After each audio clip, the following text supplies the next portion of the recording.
നമസ്കാരം, ഇൻഫോടെക്കിലേക്ക് സ്വാഗതം. പ്രായപൂർത്തിയാകും മുമ്പ് ഒരു വ്യക്തി ചെയ്ത കുറ്റകൃത്യത്തിന്റെ വിവരം ഫയലിൽ നിന്ന് നീക്കം ചെയ്യണമെന്ന നിർദ്ദേശവുമായി ഹൈക്കോടതി.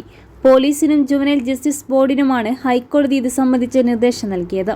കണ്ണൂർ സ്വദേശി നൽകിയ ഹർജി പരിഗണിച്ചുകൊണ്ടാണ് ജസ്റ്റിസ് ശോഭ അന്നമ്മ ഈപ്പൻ ഉത്തരവ് പുറപ്പെടുവിച്ചത്. തലശ്ശേരി ജുവനൈൽ കോടതി 2011 പരിഗണിച്ച കേസിൽ ഹർജിക്കാരൻ എതിർകക്ഷിയായിരുന്നു. വീട്ടിൽ അതിക്രമിച്ച് കയറിയതടക്കമുള്ള കുറ്റങ്ങളായിരുന്നു ചുമത്തിയിരുന്നത്. കേസിൽ യുവാവിനെ കോടതി വെറുതെ വിട്ടിരുന്നു. എന്നാൽ കേസിന്റെ വിവരങ്ങൾ പോലീസിനെയും ജുവനൈൽ ബോർഡിനെയും ഫയലിൽ നിന്ന് നീക്കം ചെയ്തിരുന്നില്ല. ഇതോടെയാണ് യുവാവ് ഹൈക്കോടതിയെ സമീപിച്ചത്. രേഖ ഫയലിൽ നിന്ന് നീക്കം ചെയ്യണമെന്നാവശ്യപ്പെട്ട് Thalassery juvenile justice board principal മജിസ്ട്രേറ്റിന് നിവേദനം നൽകിയിരുന്നു. എന്നാൽ നടപടിയുണ്ടായില്ല. ഇതോടെയാണ് യുവാവിനെ ഹൈക്കോടതിയെ സമീപിച്ചത്.